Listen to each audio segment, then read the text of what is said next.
pues en una edición más de Enfoque de los Sábados. Esta es una edición muy especial porque precede en un día, en pocas horas en realidad ya, a la conmemoración del 181 aniversario de la independencia del Perú, es decir, del surgimiento de la nación del Perú republicano. Y sin duda, una fecha como esta pues nos invita siempre a una reflexión sobre el Perú, un debate que nunca acabará sin duda y que finalmente en cada 28 de julio nos lleva a preguntarnos aquellas preguntas sustantivas y definitorias: ¿qué fue lo que nos llevó a nosotros a la independencia? ¿Qué es lo que nos llevó a afirmar, como hasta hoy, la existencia de la República, de un destino republicano? ¿Y qué es lo que en definitiva nosotros queremos como sociedad y como perspectiva para nuestro país? Y para esta reflexión tenemos el honor y por así decirlo, pues el lujo de contar con tres personalidades muy destacadas que representan de alguna manera tres momentos, tres instancias, tres generaciones de historiadores. El doctor José Agustín de la Puente, director emérito del Instituto Ribagüero de la Universidad Católica, el doctor José Antonio del Busto, director del Instituto Ribagüero, y el doctor Nelson Manrique, con el cual hace muy poco hemos conversado porque ha sacado un libro sumamente importante, es un historiador también muy destacado. Lamentablemente no ha podido estar con nosotros don Juan Miguel Bácula, que también nos hubiera gustado contar con él. Yo lo tengo el libro aquí de su referencia, porque en realidad este trabajo que él ha hecho sobre el Perú entre la realidad y la utopía, 180 años de política exterior, plantea una serie de tesis, por así decirlo, desafiantes, o por lo menos vuelve a las preguntas fundamentales e intenta respuestas que son de algún modo alternativas a lo que hasta ahora ha venido sosteniendo pues Jorge Basadre, que es quizá el referente primordial cada vez que se habla del Perú republicano. Doctores, muy buenos días y muchas gracias por estar con nosotros. La primera pregunta es la idea de este ensayo, me acuerdo de este trabajito tan pequeño pero tan importante de Jorge Basadre. ¿Para qué se fundó la República? Don José Agustín de la Puente. La pregunta es muy interesante y encierra pues múltiples facetas. ¿Para qué se fundó la República? Evidentemente no hay una respuesta estricta y violenta y rígida. Se fundó la República, primero, ¿por qué? El para qué viene un poquito después. Se fundó por un conjunto de razones. Yo diría que antes de la fundación de la República hay que pensar, forzando un poco las palabras, en la fundación de la independencia, ¿no? ¿Por qué nos separamos de España? Es un tema sobre el cual nadie puede dogmatizar, es una interpretación de lo que nuestros abuelos remotos de esos años pensaron. Pero yo siempre pienso, y repito un poco lo que digo en las clases con frecuencia, es como un inmenso mural, un panorama en que hay muchas figuras, muchas escenas, muchos panoramas. Para mí, la escena central, la razón central profunda es la idea del Perú. No conciencia nacional en un sentido así sonoro o retórico, sino una noción del Perú. Esa gente se entiende peruana, no se entiende española. Se reconoce fruto de una realidad que se ha creado en los siglos, en la vida cotidiana, con injusticias, con aciertos, con virtudes, con errores, pero ha nacido un mundo nuevo, que no es un mundo español, ni es el mundo incaico. Para mí un poco una obsesión que es la visión que tuvo Unanue. Unanue fue tal vez el peruano que vio mejor ese tema y que nos ha dejado escritos muy claros. Si él estuviera en esta mesa, él nos diría: el Perú es incaico y español al mismo tiempo. El Perú no es el imperio incaico, pero no existe sin el imperio incaico. ¿Y estaba tan redondeada la idea del Perú en ese momento? No, redondeada yo creo que no. La expresión es gráfica, no. Redondeada no. Siempre es una vivencia que unos ven más clara, otros menos. Inclusive el caso de Unanue. Unanue entendía el Perú como ningún otro peruano, pienso yo, de ese tiempo. Pero Unanue llegó a la independencia solo en 1821. ¿Por qué? Porque la independencia para esos hombres fue una opción. Unos veían la opción viable, inmediata, conveniente, otros tenían dudas. Pero el centro de todo es que hay una realidad que no puede vivir o no debe vivir sometida a una autoridad de personas que no han nacido aquí. Ese concepto, dicho así sencillamente, es el que tiene mucha fuerza en ese tiempo.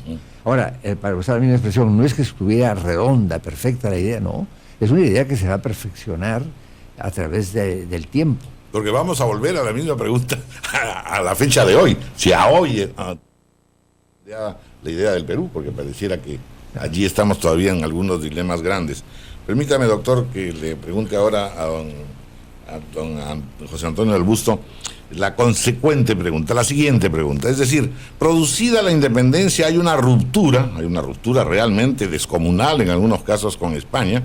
Una de las cifras que a mí siempre me ha impresionado es el número de españoles que son, digamos, que pierden propiedades y que se van del Perú en un número realmente impresionante, pudiendo pensarse con toda certeza que se trata de clase dirigente, que se trata de gente formada, en fin. ¿Cómo fue? ¿Hasta qué punto en realidad fue intensa esta independencia? ¿Hasta qué punto, como lo plantea Bácula, en realidad el gran dilema era, bueno, ¿y ahora cómo formamos? ¿Qué desmontamos del aparato colonial y qué afirmamos del mundo republicano en estos primeros balbuceos? ¿Fue traumática o no esta independencia? ¿Fue rupturista o no? ¿Prevaleció la razón o la pasión? Don José Antonio del Busto. Bueno, dentro de lo que me toca opinar, en una época que no es mi especialidad, yo entiendo que la independencia fue fruto de unas mentes maduras y testigos de todo esto fueron también unas mentes que no estaban maduras. La independencia se dio en medio de un ambiente de crisis, de allí que, bueno, hubiera peruanos en ambos bandos en las batallas de Junín y de Ayacucho.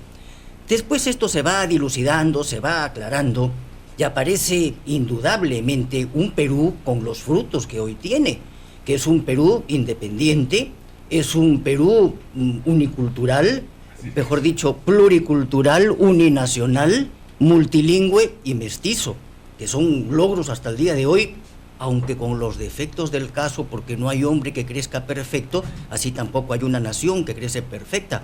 Pero estos son los logros de esta independencia que, aunque nosotros festejamos el 28 de julio de 1821, y lo festejo yo también como peruano, creo que hay una fecha incluso que es superior a ella, y es la del 15 de julio de 1821, fecha en la que los peruanos, los vecinos de Lima, decidieron ser libres de España y de cualquier otra potencia. Entonces nuestra decisión, nuestra reafirmación estaría el 15 de julio. De ahí la importancia que le concedo a esta fecha, ¿no? Doctor Nelson Manrique, que ya un poco los dos doctores que han intervenido, nos vienen señalando el objeto de esta tercera pregunta y que tiene que ver, en realidad, independientemente, recuerdo yo este trabajo notable de Bazán y la multitud, la ciudad y el campo en la historia del Perú, independientemente de las élites, cuán profunda, cuán intensa, cuán sentido fue el sentimiento de esta idea de Perú en el emerger de la independencia y del mundo republicano. Yo diría que fue un proceso profundamente contradictorio.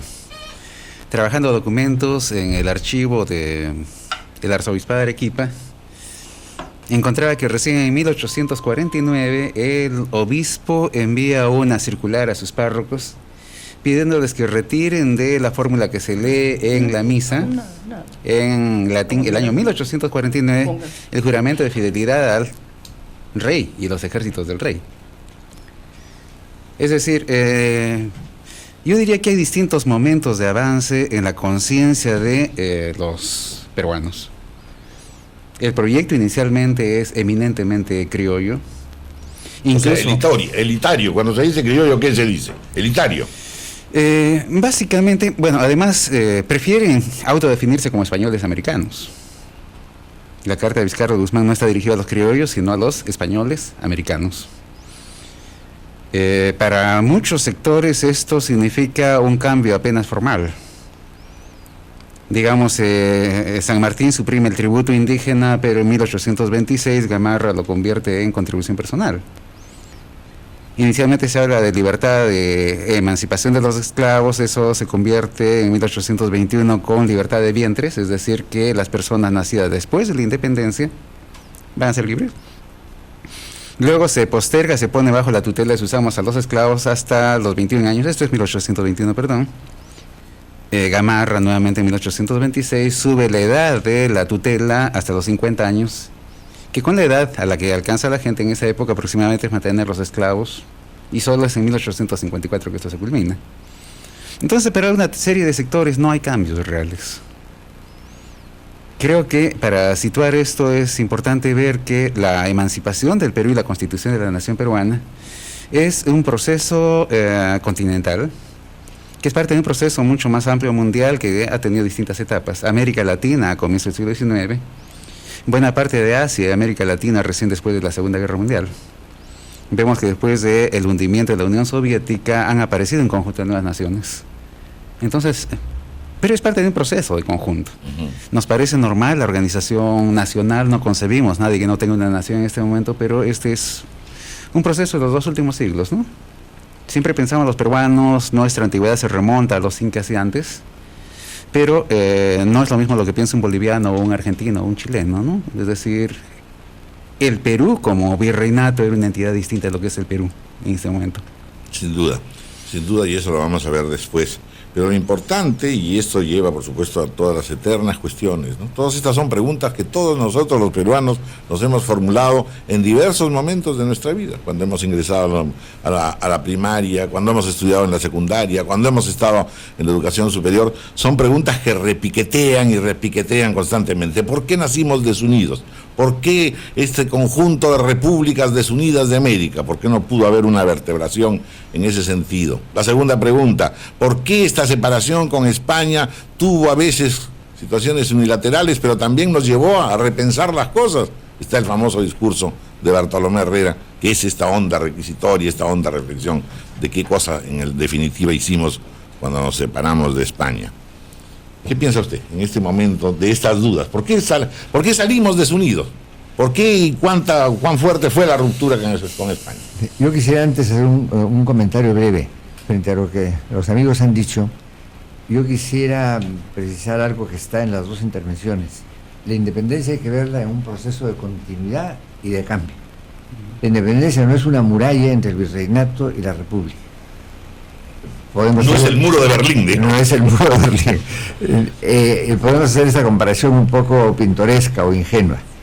Nuestros abuelos, en la noche de ese sábado 28 de julio de 1821, pensaban de un modo totalmente distinto a lo que pensaban en la noche del 27 de julio. No, son los mismos hombres, son las mismas instituciones. O sea, hay un proceso en que cambia el objetivo. El objetivo es que al Perú lo conduzcan los peruanos, que exista una sociedad que busque en conjunto la justicia, que haya una responsabilidad naciente en el gobierno del Perú. Pero eso tiene varios matices, ¿no? Una anécdota para no extenderme mucho.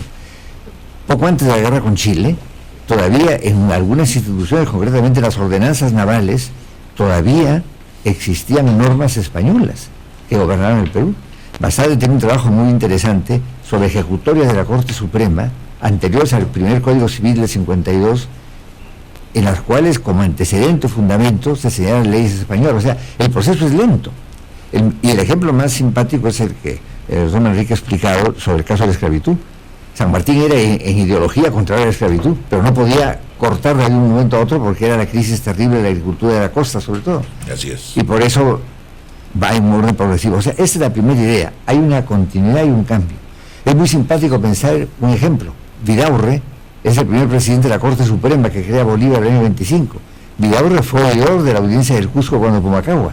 El mismo hombre es oidor del rey y es presidente de la Corte Suprema Republicana, ¿no? Bien. De ahí el célebre Vidaurre contra Vidaurre. hay un tránsito, ¿no? Y algo que es muy importante, y usted lo mencionaba hace un momento. Nosotros nos independizamos en un contexto de guerra civil, de desgarramiento de las familias nuestras. Unos pensaban en independencia, otros no. Y luego un contexto americano. La independencia del Perú no se puede ver como un asunto peruano aislado, sino dentro, como en un inmenso rompecabezas, dentro de lo americano, ¿no? Ahora la otra pregunta. ¿Por qué nos separamos? ¿Por qué nos desunimos? ¿Por qué nos desunimos? Vamos a hacer una comparación doméstica. Es como una familia muy numerosa. Nosotros todos, desde México, o desde California, para hablar más claro en el lenguaje de ese tiempo, hasta Santiago, nos formamos en el mismo proceso de mestizaje, o ya busquémosle otra denominación. O sea, hay una transformación de la vida cotidiana que crea un mundo distinto, pero son geografías distintas, son demarcaciones virreinales distintas, son realidades prehispánicas distintas, que hace que un peruano no sea igual que un hombre de Caracas, o que un hombre de Santiago no sea igual a un hombre de Quito. O sea, esos tres argumentos, ¿no? La realidad prehispánica, la geografía y la demarcación virreinal crearon mundos peculiares. Yo recuerdo en mi juventud una definición que un profesor planteaba de Hispanoamérica. Decía que era un conjunto de particularidades sobre un fondo cultural común. A mí me impactó, como decimos ahora, esa definición. Somos particularidades, o sea, podríamos decir, es un conjunto de nacionalidades o un conjunto de repúblicas sobre un fondo cultural común. Somos hermanos, pero somos distintos, como los hermanos de sangre, ¿no? Eso explica nuestra división, porque no es una división artificial, sino es una división que la vivió de modo sangrante Bolívar y la vivieron nuestros antepasados en el tiempo de la independencia. ¿Por qué Bolívar se siente aquí en algún momento incómodo? Porque el ambiente peruano es muy distinto al ambiente de Caracas.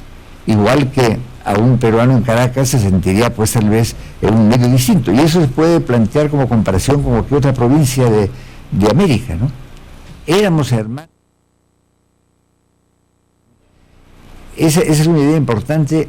¿Por qué el plan de Bolívar no funcionó? El plan de la Unión de las Repúblicas.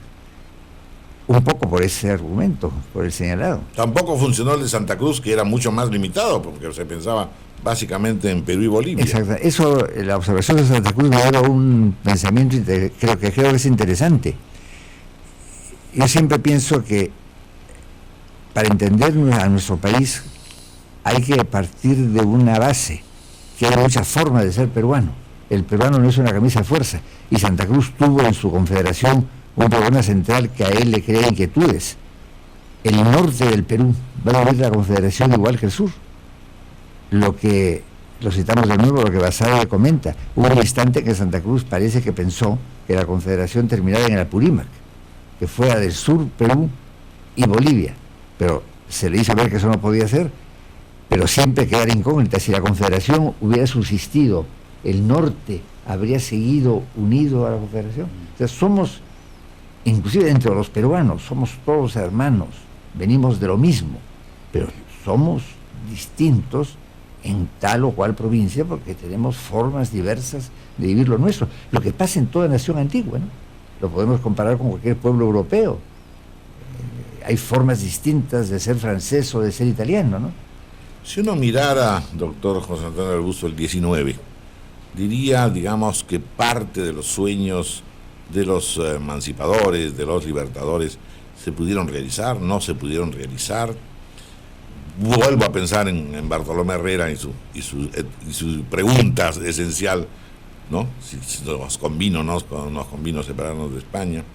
Esta situación a veces desoladora de observar, en fin, que venían y iban y venían tropelías militares y no se podía constituir una república. Pregunta que también se hace Basadre siempre. ¿Cuánto se cumplió del sueño emancipador en el 19? Bueno, yo creo que del sueño independentista y separatista se cumplió prácticamente todo.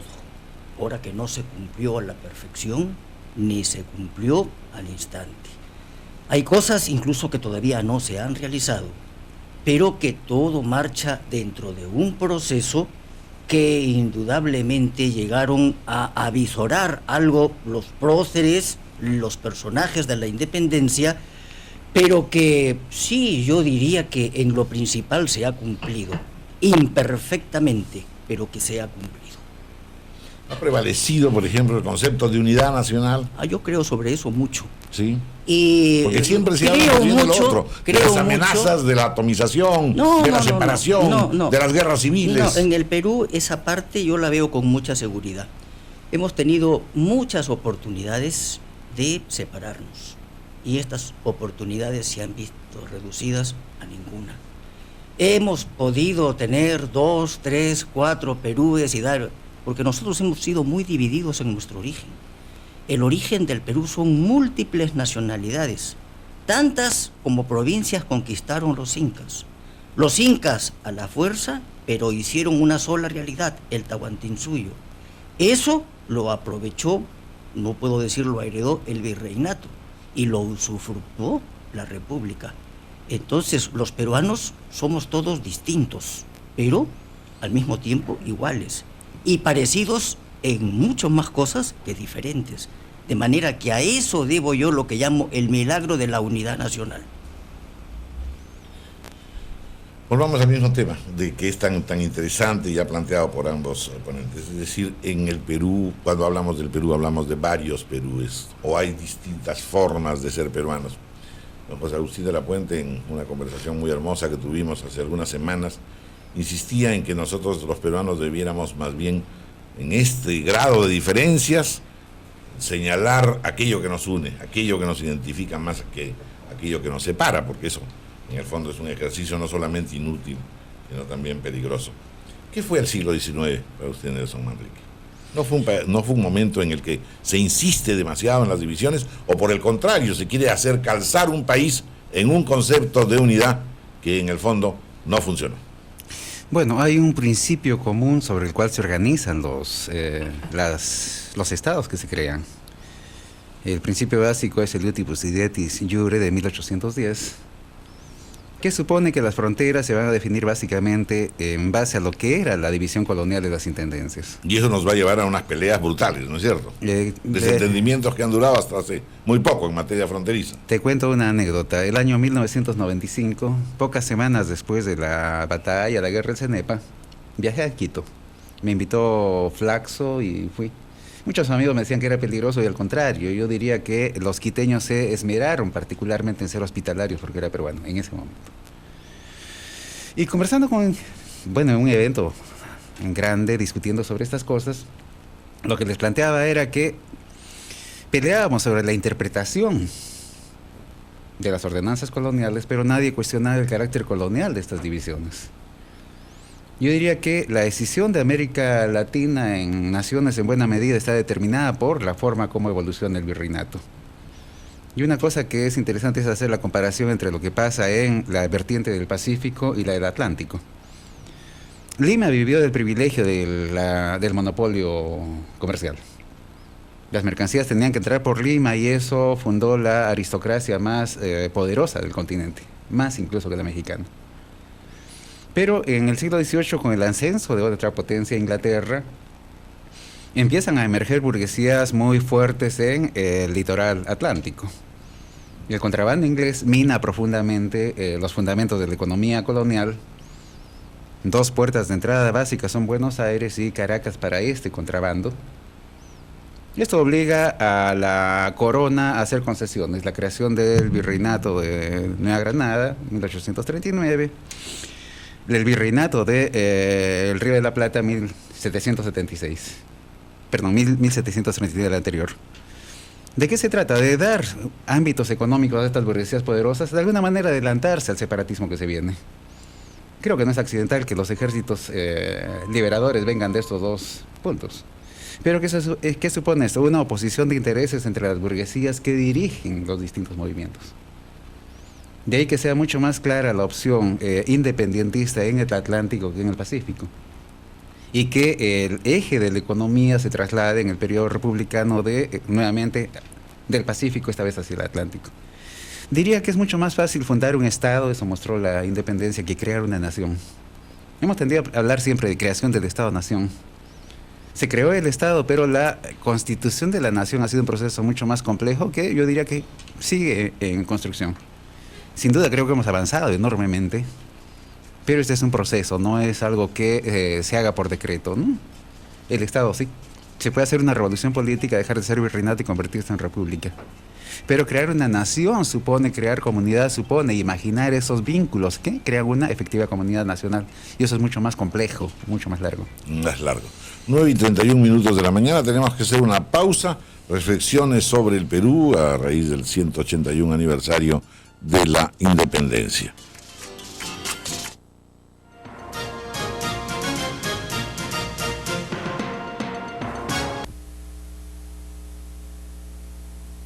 Vamos a extender la mirada un poco más hacia los 1850 hasta el final de la Guerra del Pacífico, que es lo que de alguna manera acentúa en los historiadores, en los observadores, un poco el pesimismo, porque ahí se tiene ya la idea que el Perú en realidad se frustra. ¿Cuán traumático fue lo de la Guerra del Pacífico? ¿Cuánto sirvió para que redondeáramos nosotros la idea de un país lleno? La fundación, por ejemplo, del civilismo, que después también se va a ver interrumpido. El Perú ha querido, en muchos momentos de su vida republicana, sobre todo en el siglo XIX, cuajar como nación independiente, libre y además rica y además con posibilidades de civilizarse. Sin embargo, eso no avanzó. De allí viene quizá esta amarga y penosa impresión de que el Perú es un país de las oportunidades perdidas. Me gustaría escuchar reflexiones con respecto a estos puntos, don Agustín de la Puente. Pues sí, la pregunta es para una reflexión muy amplia. Yo pensaría en varios momentos. El primer momento dramático es de la independencia a Castilla, del 21 al 45, el tiempo de la anarquía, el tiempo que mucha gente lo vive con alguna angustia, con cierto, no diré desengaño frente a la independencia, pero la pregunta que muchos hicieron: ¿nos hemos independizado para esto? Es un primer tiempo. Que aquí valdría entre paréntesis un comentario. La independencia no es solo romper con el rey, es crear una nueva autoridad. Y ahí fue el gran problema que nos atormentó en el primer tiempo. Con Castilla comienza un tiempo de organización de la República, un tiempo con la riqueza del guano de optimismo, lo que Basadre define como la prosperidad falaz, la prosperidad un poco transitoria, un tiempo de grandes estudios sobre el Perú del 45 al 2 de mayo, diríamos, y un poco más tarde, es un Perú de optimismo, de esperanza, de es el Perú de los viajeros también, el Perú que se estudia, ¿no es cierto? Y el Perú que conserva su posición rectora en América del Sur, ¿no? La guerra con Chile, pues, fue una especie de terremoto, de conmoción, ¿no? De conmoción. Pardo quiso organizar la República con el apoyo de las instituciones, el respeto a la norma, el respeto a las instituciones, lo que él repetía mucho: la República práctica, la República de la verdad, apoyada no en caudillos, sino en instituciones y en normas. Pardo terminó su gobierno en 76, la conmoción política interna no le permite realizar todo su proyecto, ¿no? Y repito, bueno, la guerra nos sorprende, porque esa es una verdad profunda. Nosotros no solo no quisimos la guerra, sino que evidentemente no nos preparamos para la guerra. La mayor prueba, una prueba si se quiere dramática, sangrante, de que no queríamos la guerra, es que no nos preparamos. La guerra nos sorprendió, que no nos debió sorprender. Ese fue un defecto. Ahora, ¿qué nos faltó? Nos faltó, da pena decirlo, pero hay que ser francos y decir la verdad, nos faltó solidaridad, no nos faltó inteligencia, no nos faltó capacidades múltiples, nos faltó solidaridad para crear instituciones firmes, básicas. Pero hay un argumento que a mí me impresiona siempre, y desde muchacho me ha impresionado en el caso de la guerra con Chile. Perdimos la guerra, la perdimos luchando contra todas las circunstancias adversas y con nuestra impreparación, pero luchamos bien y luchamos heroicamente en muchísimos casos y luchamos con coraje, y la derrota debe ser motivo de tristeza, de aflicción, pero nunca de vergüenza, porque no perdimos de modo cobarde o de modo indebido, perdimos peleando, con deficiencias, pero quisimos superar esas deficiencias. Pero hay algo más que es muy importante, y muy importante de lo que usted decía, Raúl, respecto al pesimismo que hoy día nos abruma. Después de la guerra, el Perú quedó en el suelo. No había Estado, no había administración, no había agricultura, no había minería. El Perú quedó postrado, física y espiritualmente en muchos casos. ¿Qué permite la reconstrucción del Perú? Al Perú nadie le prestó una esterlina o un dólar. En ese momento no existía ninguna organización mundial o continental que pudiera apoyar a un país en un momento difícil. ¿Qué nos levantó? No nos levantó un caudillo, ni un partido político, ni una clase social. Nos levantó, como dice con gran claridad Basadre, nos levantó el trabajo de todos los días de nuestros abuelos, que en una especie, como dice Basadre, de plebiscito silencioso, siguió trabajando porque el Perú no desapareciera. El Perú pudo desaparecer. ¿Por qué no desaparece? Por la voluntad de nuestra gente. O sea, es una de las pruebas más profundas de cómo el Perú es una verdad y no es una ficción, es la reconstrucción. En la última guerra mundial, el vencedor ayudó a los vencidos para levantarse con préstamos y con apoyos que todos recordamos. Aquí nadie nos apoyó. El único hombre que dijo una palabra fuera del Perú en defensa de lo nuestro fue el presidente Guzmán Blanco en Venezuela, en un famoso mensaje que los peruanos no debemos olvidar, en que espiritualmente manifestó su afecto, su simpatía por el país que sufría la tremenda derrota, ¿no? O sea, este recuerdo triste y grato al mismo tiempo, triste por la derrota y grato por la reconstrucción, nos debe ayudar a hoy día descubrir fuerzas que vienen de la historia y que nos deben indicar que la crisis actual y los problemas actuales son superables y que el Perú es mucho más poderoso que todos esos aspectos negativos. La crisis de la guerra con Chile fue mucho más profunda que la actual y salimos adelante. Y vuelvo a la idea anterior, salimos adelante con una labor comunitaria. No salimos por una tarea mágica de un sujeto o de un grupo, ¿no? El valor del trabajo de uno más otro, y eso nos permitió comenzar a caminar de nuevo, ¿no? Hay que transmitir, yo creo que los profesores de historia, los comunicadores sociales, tenemos una obligación profunda hoy día en el Perú para devolverle a la población no un optimismo retórico, que eso sería pues incorrecto, pero sí un optimismo que viene de la persona que debe pisar firme, porque existe una realidad cierta de la cual nosotros somos parte y somos fruto, que es el Perú. Y eso es fruto de todos nosotros y es fruto de la historia común, ¿no? No somos un país improvisado, esa es otra idea muy importante, ¿no? No somos un artificio, con todos nuestros defectos. Sin duda. Pero ahí entra de nuevo, y eso permítame que lo interrumpa, doctor, para preguntarle a José Antonio Augusto también lo mismo. Es decir, de todas formas prevalece la idea que sabemos que venimos de antiguo, sabemos que tenemos capacidad de responder a los desafíos, de hecho, desafiar la naturaleza en el Perú siempre ha sido algo grandioso, pero nos queda siempre la sensación de que algo queda inacabado, de que no completamos los circuitos o no completamos los propósitos. El siglo XX de alguna manera también nos va señalando esta situación de que las cosas no acaban. ¿No piensa usted que este es un tema problemático para nuestra formación y para nuestra conciencia nacional? Sí, creo, porque son frustraciones que indudablemente merecen remedio. Se trata de seguir los dictados, sí, de una conciencia nacional, y que es algo que la conciencia nacional no nos falta, porque yo identifico la conciencia nacional con el ser peruano, el saberse peruano, el sentirse peruano, el querer seguir siendo peruano, y el que tiene eso tiene conciencia nacional. ¿Quién no tiene eso en el Perú? Lo que falta es canalizar eso, y yo creo que le corresponde al Estado, esté quien esté a la cabeza de él, el premio, el castigo y el control. El premio a todo el que se porta bien, de alguna manera, el castigo a todo el que se porta mal, de alguna manera, y el control de abajo arriba y de arriba abajo para que no se pudra a la mitad. Se necesita una responsabilidad de todos y una autoridad por parte del que manda. Se necesita también solidaridad. Se necesita también un espíritu. Existe, pero desgraciadamente es tardía a veces. Pero la solidaridad existe. Cuando algo le ocurre a un hombre en Puno, se siente en Lima o se siente en Tumbes. Lo que pasa es que el hombre de Tumbes no es igual al hombre de Lima ni al hombre de Puno, pero peruanos nos sentimos todos.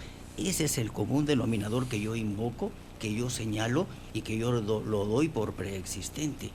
Y claro está. Ahora, lo que nos falta a nosotros, me parece a mí, es el suficiente esfuerzo como para alcanzar las metas por el buen camino. ¿Por qué? Porque el peor enemigo del Perú, el enemigo número 1 del Perú es la viveza criolla. Entonces ahí es donde está un poco la cimentación de nuestra ruina, y aquello es a lo que debemos combatir en vez de aplaudir, halagar o imitar. Hemos pasado además de la viveza criolla a algo mucho más complicado, pues, que es esta cultura, digamos, del avesado, del vivísimo, del hipercriollo, en realidad, ¿no? Sí. Del achorado. Sí. Y eso, como nación, nos da la impresión que en verdad asistimos a una suerte de descomposición de las conductas, de los valores. La encuesta del día de ayer con respecto a si cree usted o no que se respeta la ley en el Perú, los propios peruanos dicen 78% dice creemos que no respetamos. Eso es triste, por ejemplo. Es tremendo. Es decir, nuestra autorradiografía es absolutamente pesimista. Nelson Manrique, usted ha insistido en este tema que me parece tan sugestivo, en verdad, sobre todo en el trabajo sobre la violencia. Primero del tema del racismo en el Perú, y en segundo lugar de las fuentes de la violencia. No se puede negar en realidad que en el Perú, en el siglo XIX y en el siglo XX, hemos estado asistiendo a una suerte de guerra interna, de guerra interior muy compleja, muy dolorosa, y al mismo tiempo que nos ha llevado a veces a esta desinteligencia. Si prevalece la idea del Perú, si somos peruanos y continuamos como peruanos, al mismo tiempo hemos tenido el otro contraste, que nos hemos enfrentado peruanos contra peruanos y a veces no nos hemos entendido. ¿En qué situación estamos hoy como nación? ¿Somos ya nación? ¿Estamos en una vía de entendimiento los peruanos? ¿Qué debiera insistir en el trabajo social, en el trabajo político, en el trabajo histórico, para poder decir somos a plenitud y a boca llena el Perú unido que queremos? Bueno, el problema de la constitución de una nación supone conciliar voluntades más allá de las diferencias que existen, que naturalmente existen. Y quizá el problema viene ahí en poder constituir esa base de comunidad. Una comparación con Chile es interesante. El periodo anterior a la guerra, entre 1831 y 1879, Chile tiene 6 presidentes constitucionales. Se da el lujo de hacer elecciones en 1881, teniendo Lima ocupada, sus ejércitos acá, hacer transferencia constitucional, y el primer golpe militar de su historia lo tiene recién en 1891. En el Perú, sin excepción, los presidentes son militares desde la independencia hasta 1872. Y si tomamos el periodo que va de la independencia a la guerra con Chile, tuvimos solo un presidente civil por 4 años, Manuel Pardo, entre el 72 y el 76. Del libro del general Merino de la Barra, Objetivo Palacio y Gobierno, lo que sale de la enumeración de golpes es que la duración promedio de un presidente en ese periodo para el Perú fue de un semestre. ¿Qué hay detrás de eso? Una tremenda inestabilidad que tiene que ver con la ausencia de una clase dirigente. Hay una enorme debilidad y yo creo que sigue siendo un problema. No tenemos una clase dirigente. Eso no supone que los intereses sean iguales, somos diferentes, pero sí que haya una clase que sea capaz de presentar sus propios intereses como los intereses del conjunto de la nación y arrastrar detrás de un proyecto común a la nación. ¿Dónde falla el proyecto? Y esto va vinculado al tema del racismo. Yo diría que esta es una república que se crea criolla y que cree que puede imponer el proyecto criollo. Cuando se habla del problema del indio, se habla del indio a lo largo del siglo XIX y buena parte del siglo XX como un peruano en potencia. Previa redención, el indígena podría ser incorporado. Por eso el problema de cómo integrar el indio a la nacionalidad. Si se creyese que el indio forma parte de la nacionalidad, no habría que integrarlo. Y esto es un tema de la derecha y también de la izquierda, ¿no? Lo dicen también María Tellía y la Torre. Hay que integrar al indio a la nacionalidad. ¿Cuál es la cuestión? La idea de que el indio, para ser ciudadano, tiene que dejar de ser indio. La propia idea de mestizaje, el propio José María Arguedas, es impresionante, sus ensayos antropológicos de los años 50, ve, y lo dice textualmente, el mestizaje como desindigenización. El indio tiene que dejar de ser indio para poder llegar a ser ciudadano. Creo que eso ha cambiado. Y eso es fundamental. Creo que, y bueno, la guerra con Chile me parece el mejor test, efectivamente, concuerdo con nuestros coparticipantes, en que la fuerza de la unidad peruana es enorme. Y yo diría que la guerra con Chile es el primer fenómeno efectivamente nacional de nuestra historia, más que la propia independencia. En la defensa de En Lima... que ahí sí hay una afirmación de voluntad de continuar siendo peruanos. Es una opción, es una opción. Tengo la suerte de ser huancaíno, lo digo. Alguna vez Pablo Macera dijo que la Sierra Central es la única región donde la guerra con Chile se festeja. Porque los huancas ganaron su guerra. No hay ese sentimiento de vergüenza, de derrota, ¿no? Y ahí hubo una unidad tremenda. Hasta el final del combate de la población indígena resistiendo, no hubo un caso de colaboracionismo de indígenas. Se pudo obligar a los indígenas a cargar camillas cuando salieron huyendo después de los combates de julio de 1882, bajo riesgo de fusilarlos. Pero no, los indígenas participaron, se sometieron voluntariamente, además porque había colapsado el Estado, a la dirección de hacendados blancos. Es decir, se pospusieron los conflictos de tipo clasista, de tipo étnico, a una voluntad de defensa de la nación. Creo que es el mejor test de que efectivamente la fuerza de lo nacional es muy grande, muy profunda en el Perú. Pues es un hermoso mensaje el que estamos recibiendo en realidad el día de hoy, esta afirmación, y no es solamente pues la gran palabra, no es la palabra utópica, no es la palabra demagógica, no es la palabra del discurso por el discurso. El hecho de ser peruanos constituye un punto de partida para continuar siendo peruanos y para continuar construyendo el Perú. Nos quedan muy pocos minutos. Yo lo que quisiera es escucharlos a los tres amables y distinguidísimos historiadores sobre cuáles serían, digamos, 2 o 3 ideas que hay que manejar para los próximos años, para el futuro inmediato del Perú. Estamos en realidad en una situación difícil, estamos llenos de dudas, hay un fuerte pesimismo y sin embargo tenemos que continuar tercamente en afirmar al Perú. ¿Cuáles serían 2 o 3 aspectos puntuales en los cuales habría que insistir en estos años futuros, don Agustín de la Puente? Yo siempre pienso que el gran problema del Perú de hoy, junto con la lucha contra la pobreza y la lucha por la justicia, es la educación. Educar, que no es solo instruir. Instruir es un aspecto. Evidentemente en el país hemos ganado mucho en muchos campos de instrucción, pero hemos declinado de modo muy fuerte en educación. ¿Qué quiere decir educar? Formar a la persona, que la persona tenga conciencia de qué significa serlo, educar en la libertad, educar en la responsabilidad, educar en la solidaridad, educar bajo la presidencia, diríamos, y con el apoyo de los valores. No existe educación sin valores. Hoy día en el Perú el drama profundo nuestro es la falta de un sentido ético y de un sentido solidario y de un sentido trascendente de la vida. Ese es el gran problema del Perú. Imaginemos que por una razón pues misteriosa se arreglaran todos los problemas económicos del Perú de hoy a mañana. No estarían resueltos los problemas del Perú. El problema profundo de raíz es un problema de educación. Educación que tiene una raíz pues moral profunda. Y no hay que tener temor en decirlo, una raíz también religiosa. Podemos tener confesiones distintas, pero lo que no podemos es decir lo religioso no forma parte de la educación de la persona.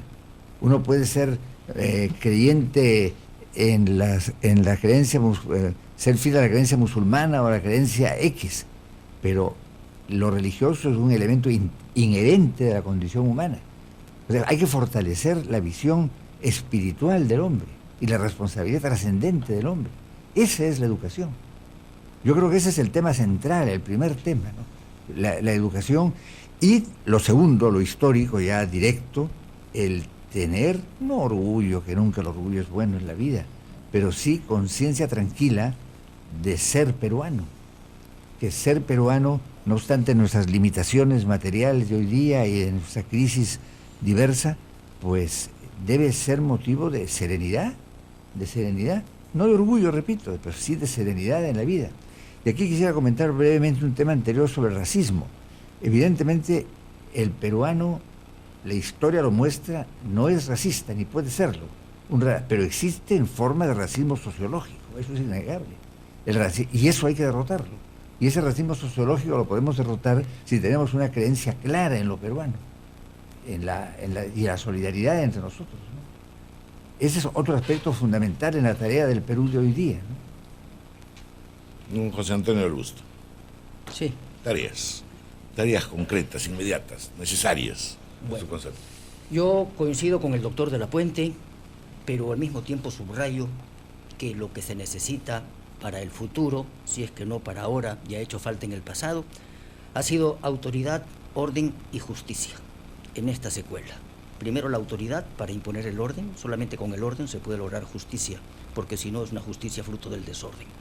Todo tiene que basarse en la educación y al mismo tiempo en la unidad felizmente existente de todos los peruanos.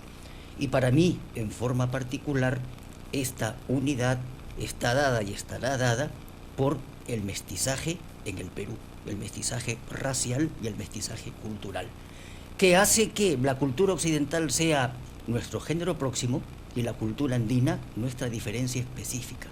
De modo que somos universales, pero al mismo tiempo, por la diferencia específica, únicos. Doctor Nelson Manrique. Yo diría que, en primer lugar, se trata de crear un Estado inclusivo. Han fracasado las formas de exclusión y de discriminación. En la medida en que podamos constituir un Estado inclusivo, podríamos efectivamente desarrollarnos. En segundo lugar, creo que es fundamental afirmar el conjunto de fuerzas positivas que tenemos y aprovechar las oportunidades. Llorar sobre la leche derramada, las oportunidades perdidas, creo que es un ejercicio del cual debiéramos desembarazarnos. Hay una serie de oportunidades abiertas, por ejemplo, en la transición a la sociedad de la información, en que tenemos una serie de ventajas que debiéramos aprovechar. Finalmente, es imposible que esto funcione sin justicia social. La constitución de una nación tiene un elemento volitivo fundamental, es esa afirmación, esa voluntad de ser peruanos. Pero eso puede funcionar en la medida en que sintamos que el Perú es parte de nosotros. No sé si lo sientes, pero algunas veces cuando veo el estado en que está Lima, siento que no tenemos cariño por lo nuestro. Y algunas veces es porque se siente que eso no es nuestro. En la medida en que todos lo sintamos nuestro, yo se supone un conjunto de opciones políticas, creo que podremos afirmar efectivamente nación.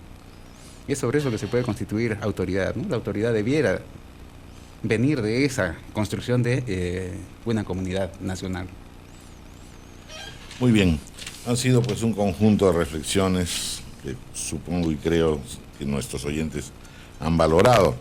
Estamos en el 181 aniversario de la independencia. Hemos escuchado reflexiones y alcances enormemente útiles de los doctores José Agustín de la Puente, José Antonio del Busto y Nelson Manrique. Nuestra gratitud a ellos. Por cierto, este tema jamás se agotará, pero en el fondo el Perú seguirá siendo nuestro norte y el norte de nuestras reflexiones y el norte de nuestra educación y el norte que guiará a nuestras esposas, a nuestros hijos, a nuestros nietos. Muchísimas gracias a los tres doctores que nos han acompañado y feliz 28. ¡Viva el Perú!